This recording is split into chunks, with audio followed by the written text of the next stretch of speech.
This is Atlantic Television Network. Welcome to Global News at 9 p.m. First, the highlights. Police arrest 13 suspected kidnappers in Edo State. Onitsha traders reopen shops after Soludo's threat. Obi vows to contest 2027 election. Nigeria targets 60 gas projects to boost production.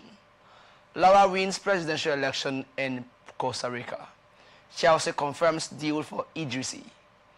Davido speaks on 5 album.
Welcome back. Edo State Police Command has arrested 13 suspects for kidnapping and vandalism and rescued 3 abducted victims during separate security operations across the state. A statement by its spokesperson, Eno Ikoedem, said the operation followed targeted intelligence, swift response and coordinated bush-combing operations in Eshan West and Owan West local government areas, and the operations were part of sustained security measures ordered by the Commissioner of Police, Monday Agbonika, to dismantle criminal networks and deny offenders safe haven. According to the statement, police operatives in Ekoma acted on credible intelligence regarding the vandalism of the Nigerian National Petroleum Company Limited pipeline at Uhiele community, and an excavator allegedly used to damage the pipeline was recovered.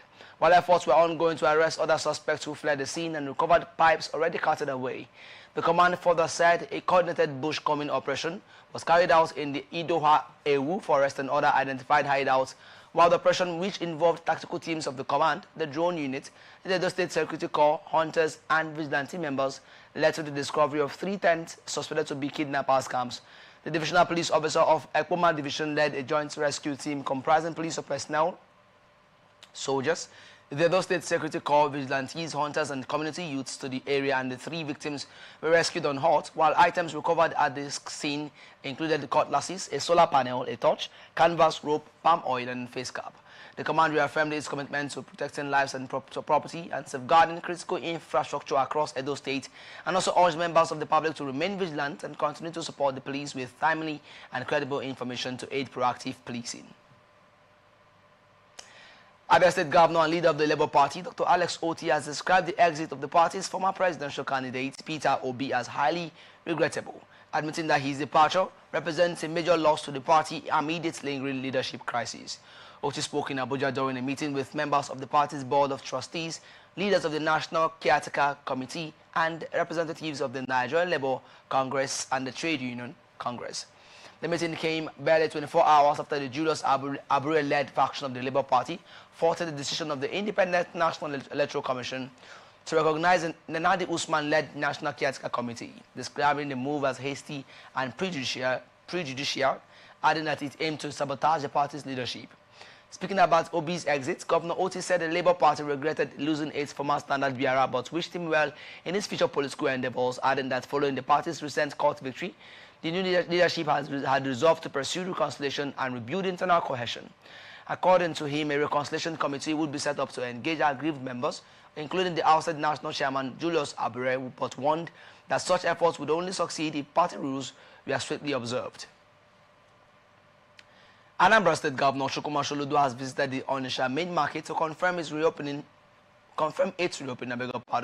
days after threatening to shut the market for 1 month or the area repurposed if traders continue to observe the Monday sit-at-home practice.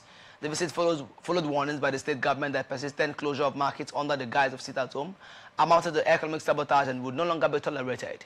During the visit, Soludo interacted with traders and residents, inspected stores and supervised activities across different sections of the market, and the governor appeared visibly pleased as he engaged briefly with market leaders and locals, stressing that the economic activities had resumed. Soludo said the reopening was significant, describing it as the first time in about 5 years that commercial activities were fully taking place in the market on a Monday, and had earlier threatened to shut the Onitsha main market for 1 month after the 1-week shutdown. A statement by Soludo said the state would not allow any individual or group to undermine the economy of Anambra, and urged traders and market stakeholders to ignore sit-at-home calls and resume business as usual, assuring residents of adequate security. Ebonyi State Governor Francis Wifuru has ordered the immediate closure of all schools in the Amasiri clan in the Afikpo local government area and imposed a 20-hour daily curfew following a deadly attack allegedly carried out by Aslans from the clan in Okporojo village, Eda local government area. The attack led to the killing and beheading of 4 people and the burning of more than 9 houses. The measures were part of resolutions reached at an emergency meeting of the Ebonyi State Security Council on Saturday night, convened in response to the mayhem in Okporojo village, Osa Eda community. Earlier on Saturday, Governor Wifuru visited the affected community, commiserated with residents, and directed security agencies to ensure that the arrest and prosecution of those responsible for the attack. Briefing journalists after the Security Council meeting in Abakaliki, the governor said a range of security and administrative measures is aimed at restoring calm and preventing further attacks, while the council ordered the dissolution of all community-based leadership structures in the clan, including development union executives, village heads, women leaders, youth leaders, peer groups, and any other formal or informal organizations operating within the clan. The governor also said the council also ordered the immediate shutdown of all amenities in the town, including public and private schools, adding that a bill has been prepared to repeal sections of the law that establish the development center and will be sent to the State House of Assembly. Lagos State Governor Babajide Sanwo-Olu has called for increased support from the World Bank Group following Lagos' achievement as Nigeria's top-ranked state in the ease of doing business reports in 2025. A statement from the governor's ex-handle on Monday, Sanwo-Olu welcomed the delegation from the World Bank Group to Lagos House Marina, and the delegation was led by the Managing Director for Operations, Anna Jede, and International Finance Corporation Regional Vice President for Africa, Ethiopia Tafara. Sanwo-Olu highlighted Lagos' dramatic rise in the ease of doing business ranking, saying the state moved from 29th place 4 years ago to first place last year, and the governor discussed areas where Lagos can deepen collaboration with the World Bank, including energy, agriculture, tourism, and human capital development. He stressed the state's commitment to improving infrastructure and living standards for residents, and also reflected on Lagos' progress under the Teams Plus agenda over the past 6 years, adding that the government has focused on delivering tangible results that residents can feel. The governor's meeting with the World Bank delegation underscores Lagos' push to attract global partnerships and investment to sustain its development momentum. The Lagos State House of Assembly has invited leaders of communities affected by the demolition in Makoko and adjoining waterfront settlements to a meeting on Tuesday. A statement signed by the clerk of the House, Olalekon Onafeko, said the meeting is in response to a petition submitted by the communities over the demolition and eviction of residents, and the invitation comes amid sustained unrest and hardship triggered by the demolition of structures in the waterfront communities in recent months. Residents and human rights groups have repeatedly protested the demolitions, alleging that they were carried out without adequate notice, compensation or resettlement plans, leaving many families homeless and in dire conditions. He further claimed that reports of deaths had been recorded in different parts of the waterfront communities during and after the demolition exercise, adding that repeated appeals to the government to clearly demarcate the boundary had yielded no result. Kwara State College of Education, Oro, in Irep Odun local government area has reopened for academic and administrative activities following the directive of the state government amid improved security conditions. An internal memorandum issued on Monday and signed by the Deputy Registrar, Information Protocol and Publicity, Mrs. Lawal Taibat Saka Balante, said the college had resumed with immediate effect and academic and administrative activities would commence immediately, while the management appreciated the state government, the Ministry of Tertiary Education and other stakeholders for their support. The development followed the earlier message by the Kwara State government that schools across the state would reopen from Monday, February 2, after months of closure due to security concerns. A statement issued by the press secretary of the Ministry of Education and Human Capital Development, Mr. Peter Amogbonjaye, quoting the Commissioner for Education, Dr. Lawal Olohungbegbe, also said school authorities across the state have been notified of the reopening, while efforts were also being made to strengthen community residents alongside kinetic operations by security agencies. However, the state government said sustained military and security operations in recent weeks have led to the neutralization of several criminal elements and the restoration of relative calm in previously affected areas, with intensified intelligence gathering and community engagement to prevent a resurgence of criminal activities.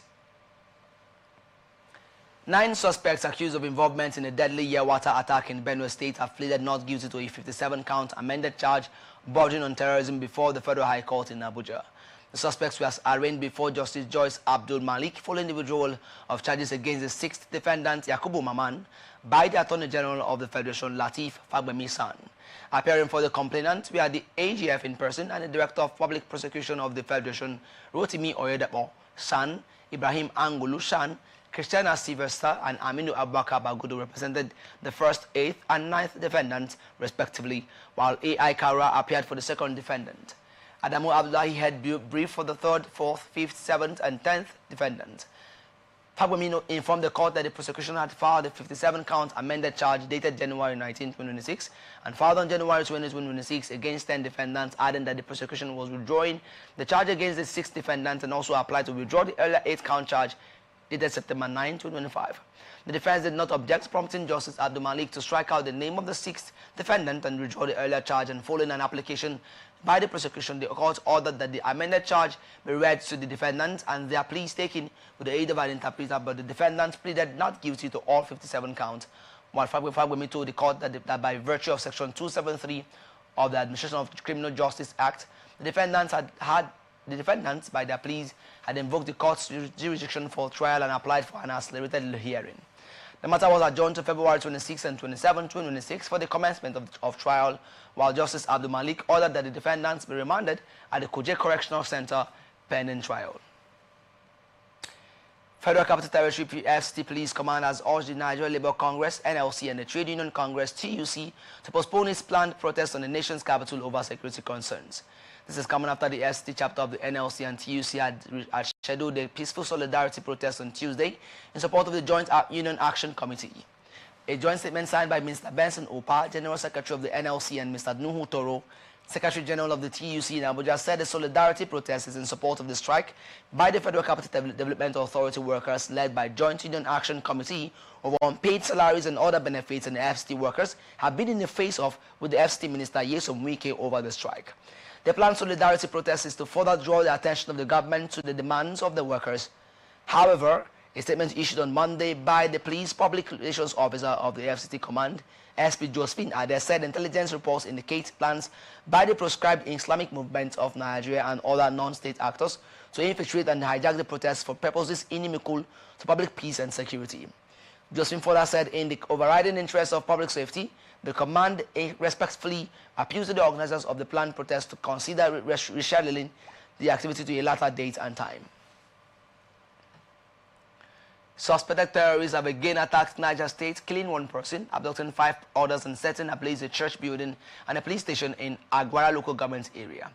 The attackers reportedly burned down the United Missionary Church of Africa in Aguara and also touched the police station in the area during the assault before moving to Sokomba village, which shares the border with Kabe, a community that was attacked recently.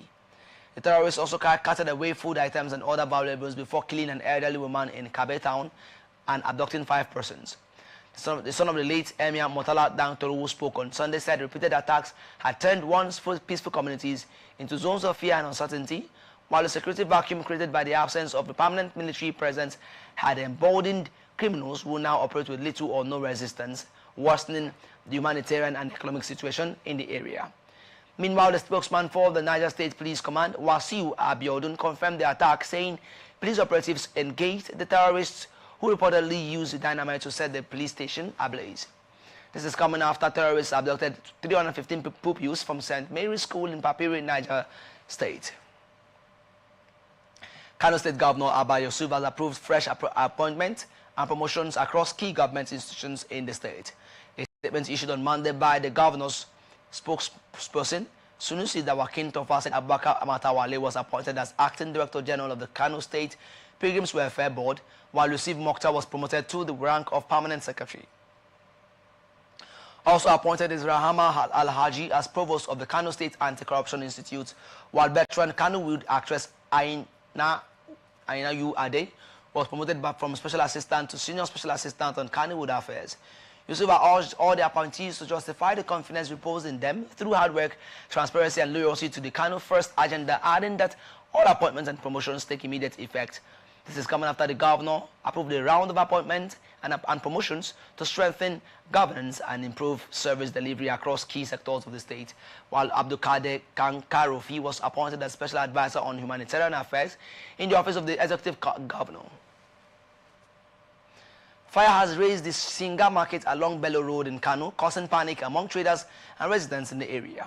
Eyewitnesses said the fire started in the early hours of Monday, with flames spreading to parts of the market and destroying goods and other valuable items belonging to traders, and the situation required urgent intervention to prevent the fire from spreading further.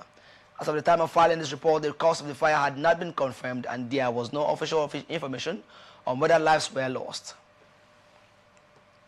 Yobe State Governor Mai Malas Buni said they've officially commissioned a Fulani rural grazing area initiative settlement in Unguru local government area, while the settlement established by philanthropist Balarabe Abdullahi, widely known as Balarabe DJ, aims to reduce violent clashes between farmers and herders.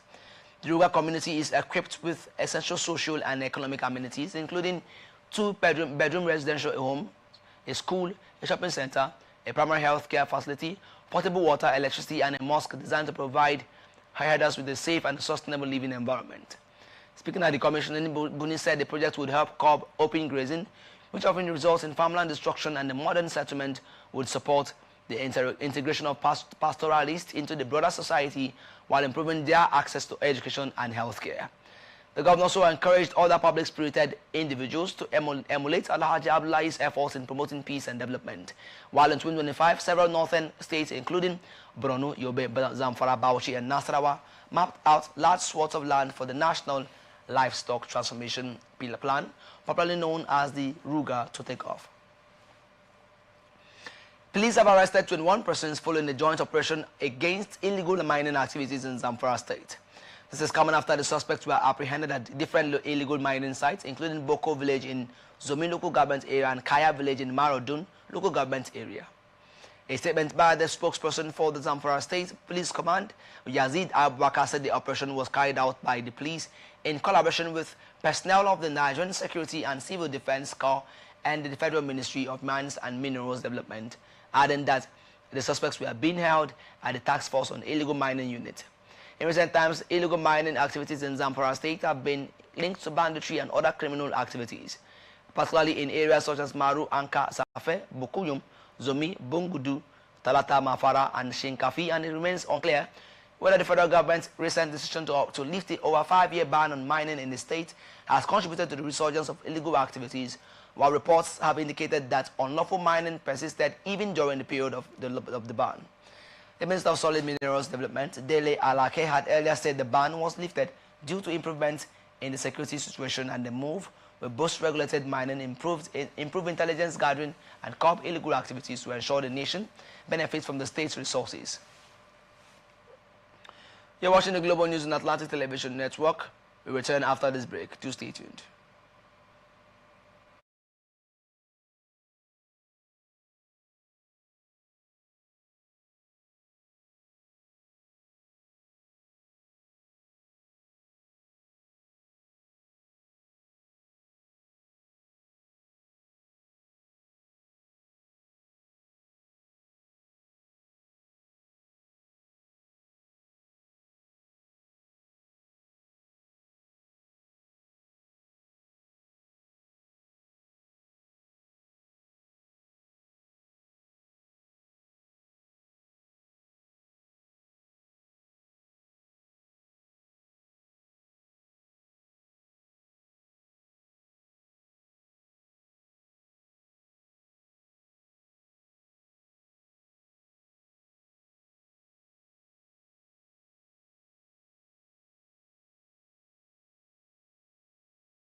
Welcome back. This is the Global News on Atlantic Television Network, and now to the rest of our stories. Former Anambra State Governor Peter Obi has explicitly tied the forthcoming Abuja Municipal Area Council election to his ambition to contest the 2027 presidential race, telling supporters that their backing at the grassroots level is crucial to his national political journey. The 2023 Labour Party presidential candidate spoke while campaigning for the African Democratic Congress ADC candidate ahead of the AMAC elections in the Federal Capital Territory FCT. Addressing just supporters at the campaign event amid loud cheers, Obi positioned himself not just as a guest campaigner, but as a central political actor with eyes firmly on the presidency, adding that since joining the ADC, Obi supporters have continued to push for the party to adopt him as its presidential flag bearer, a development that has intensified internal conversations within the opposition party.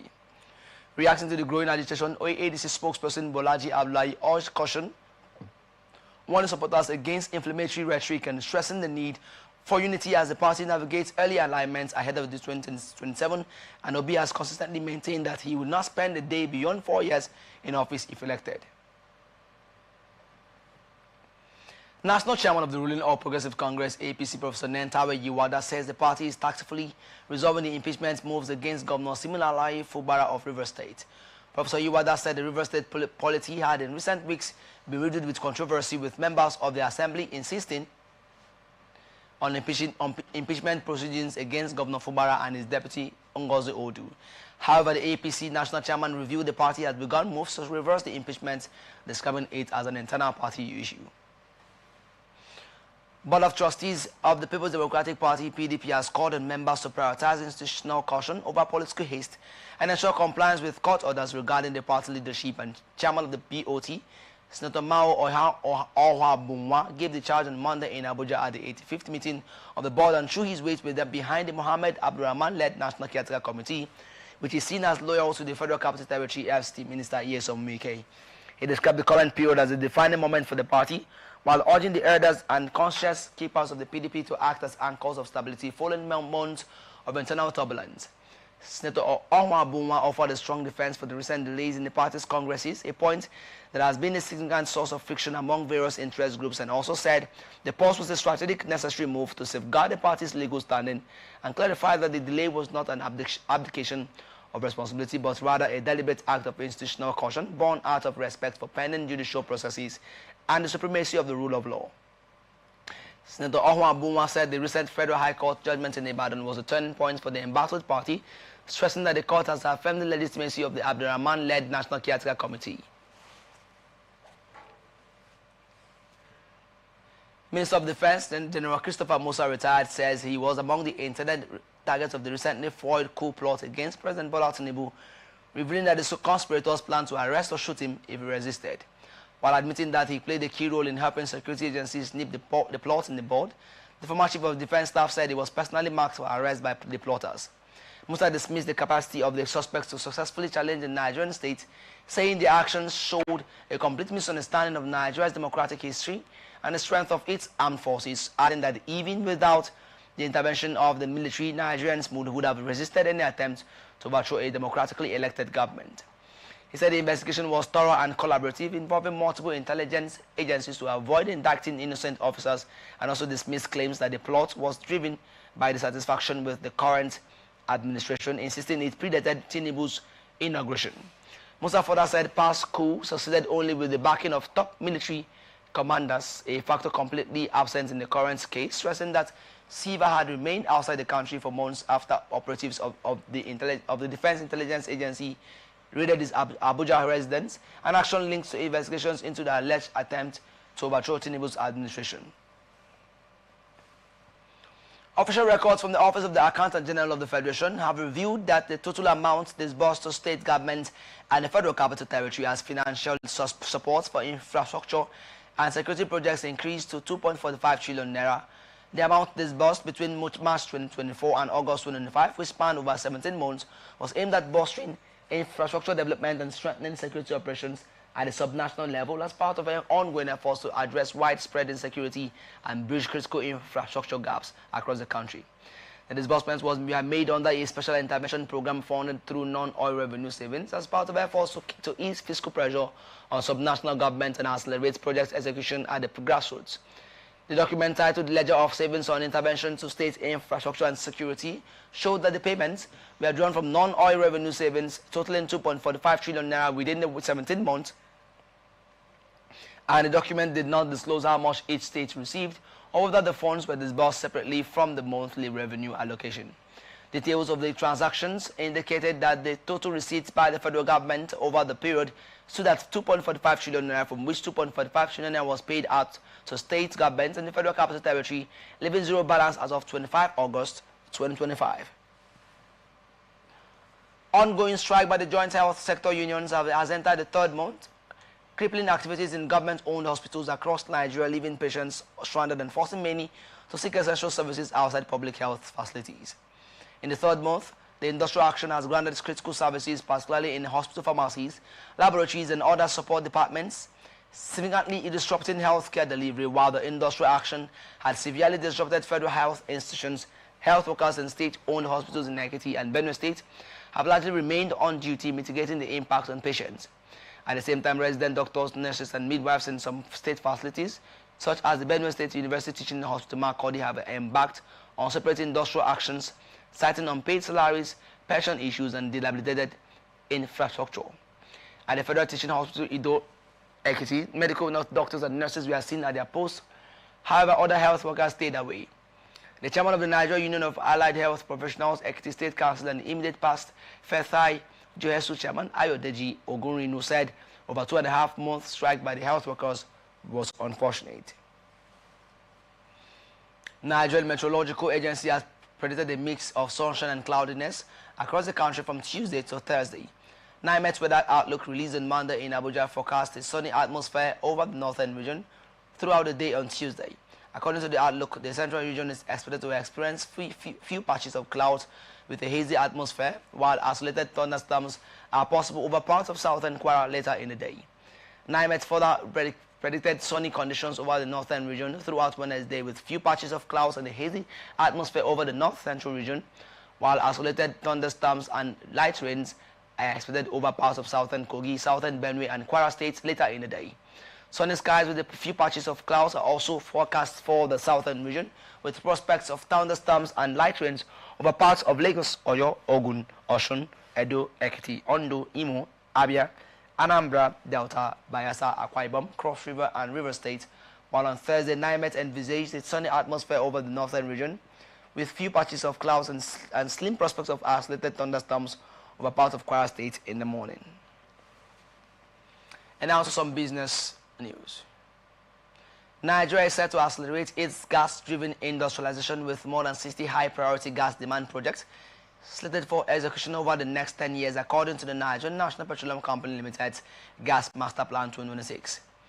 A statement shows that 30 priority gas projects are expected to be completed within the next 3 years, forming the backbone of Nigeria's near-term gas expansion, while an additional 30 projects are projected to come on stream over the next decade, significantly deepening domestic gas utilization and export capacity, according to the NNPC Limited Gas Master Plan 2026 GMP 2026, Nigeria's newest strategic roadmap for transforming the country's vast natural gas resources into economic growth, energy security, and industrial development. While at the NNPC Towers in Abuja, in a high-profile ceremony attended by government officials, industry leaders, and key stakeholders, the unveiling marked a shift from policy formulation to disciplined, commercially focused execution of gas sector priorities, aligning with the federal government's Decade of Gas initiative and recent regulatory reforms under the Petroleum Industry Act. At the event, the Minister of State for Petroleum Resources, Gas, Right Honorable Ekperipe Ekpo, described the plan as a deliberate pivot from policy articulation to implementation and called on commercial viability and integrated sector-wide coordination. And also some international tidbits. Palestinians have started to enter the Rafah border crossing between the Gaza Strip and Egypt after a movement of people. The crossing has largely been closed since May 2024 when the Gazan side was captured by Israeli forces. The reopening was supposed to happen during the first phase of U.S. President Donald Trump's ceasefire plan between Israel and Hamas, which began in October, but Israel blocked it until the return of the body of the last Israeli hostage in Gaza, which happened last week. It's become as a relief to many Palestinians who see it as a lifeline to the world, although there is frustration that only small numbers of people and not goods will be allowed through. Around 20,000 sick and wounded Palestinians are waiting to leave Gaza for treatment, according to local hospitals and the World Health Organization, while Israelis said only 50 patients accompanied by 1 or 2 relatives will be allowed to exit each day, and that 50 people who left Gaza during the war will be allowed to return. The crossing will be run by supervisors from the European Union and local Palestinian staff, while Israel will carry out remote security checks. Iranian President Masoud Pezeshkian has ordered the start of nuclear talks with the United States after U.S. leader Donald Trump said he is hopeful of a deal to avert military action against the Islamic Republic. Following the Iranian authorities' deadly response to anti-government protests that peaked last month, Trump has threatened military action and ordered the dispatch of an aircraft carrier group to the Middle East. While piling pressure on Iran, Trump has maintained he is hopeful of making a deal, and Tehran has also insisted it wants diplomacy while vowing an unbridled response to any aggression. Iran said it is working on a method and framework for negotiations that will be ready in the coming days, with messages between the two sides relayed through regional players. This is coming after Tehran had acknowledged thousands of deaths during the protest, while US-based human rights activists said it has confirmed 6,842 deaths, mostly protesters killed by security forces, with rights groups warning the figure is likely far higher. U.S. President Donald Trump has threatened legal action against the host of the 68th Grammy Awards over the comedian's comments on the U.S. president and convicted sex offender Jeffrey Epstein. Trump, who moved in the same social circles as Epstein in Florida and New York, has fought for months to prevent the release of a vast trove of documents about the disgraced financier and has given varying accounts of why he eventually fell out with Epstein. More than 3 million documents were released on Friday that included mention of numerous powerful figures, including the 79-year-old President Elon Musk, 79-year-old President Elon Musk, Bill Gates, Bill Clinton, and former Prince Andrew Mountbatten Windsor. Candidate for the governing conservative Sovereign People's Party, Laura Fernandez, has won the presidential election in Costa Rica. With more than 88% of the votes counted, Fernandez had over 48% of the votes, far ahead of the second-place centrist candidate, Alvaro Ramos, who considered defeat. Fernandez ran on a promise to deepen the tough-on-crime approach of the outgoing President Rodrigo Chavez, who had handpicked her as his successor, while voters said they were concerned about a surge in drug-related violence in the Central American country.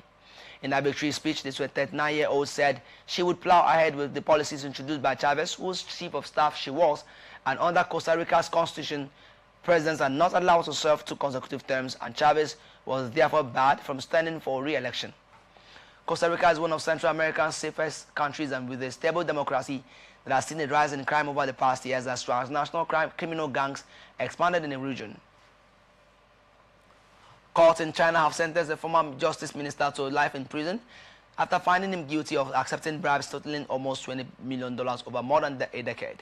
Tang Yujun, 64, was China's justice minister from 2020 to 2023 and held various other positions during his career, including governor of Liaoning province and head of the Chinese Communist Party for the city of Ningbo. President Xi Jinping has waged a sweeping anti-corruption purge since coming to power in 2012, a crackdown that critics say allows him to eliminate potential political rivals. In exchange for payment, the former official helped individuals and companies with initial public offerings, securing bank loans, acquiring land, and other matters, while the court said it had taken into account mitigating circumstances such as the fact that Tang confessed after his arrest, expressed remorse, pleaded guilty, and cooperated with the investigation. Another former Chinese Justice Minister, Fu Zhenghua, was convicted of corruption in 2022 and received a death sentence with a 2-year reprieve, after which the sentence was commuted to life imprisonment. Here now is ATN Sports News. Lazio has shown offers from Premier League clubs Nottingham Forest and Bournemouth for Fisayo Dele Bashiru. According to transfer expert Nicolo Shira, Lazio refused to entertain offers from Forest and Bournemouth for the player. Dele Bashiru has struggled for minutes at Lazio this season and was widely tipped to seek a move away from the Rome-based club during the winter's transfer window. The Nigerian international will, however, remain in Italy until at least the end of the season. Dele Bashiru joined Lazio from Hatayspor in 2024 and have 2.5 years left on his contract with Lazio. Chelsea have officially declared the completion of a permanent transfer for versatile forward Yaya Idrissi to Serie A side AC Milan. Idrissi joined Chelsea's academy from West Ham United when he was just 11 years. Throughout his development at Cobham, he played a pivotal role in Chelsea's under-17 Premier League Cup victory during the 2023 and 24 season. The Blues also wished Idrissi success as he embarks on this new journey. In our entertainment news, Nigerian singer and Grammy nominee Davido speaks on his hit track With You, featuring Omale, almost didn't make the final cut of his 5th album.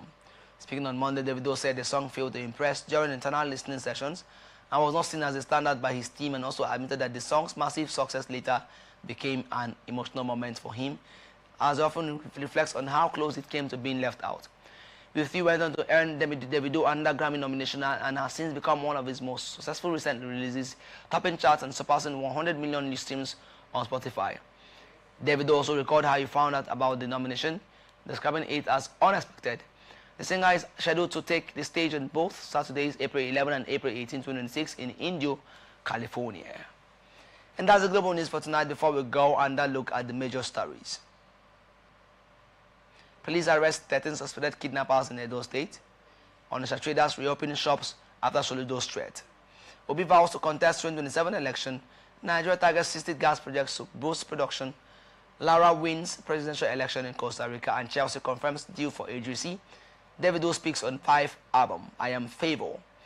Question Michael, thank you for watching. You can follow us on our social media platforms on Twitter and X at Atlantic TV Net, on Facebook and YouTube at Atlantic Television Network, on Instagram at Atlantic TV Network. And don't forget, peace and unity are the pathways to progress. You have a wonderful night rest.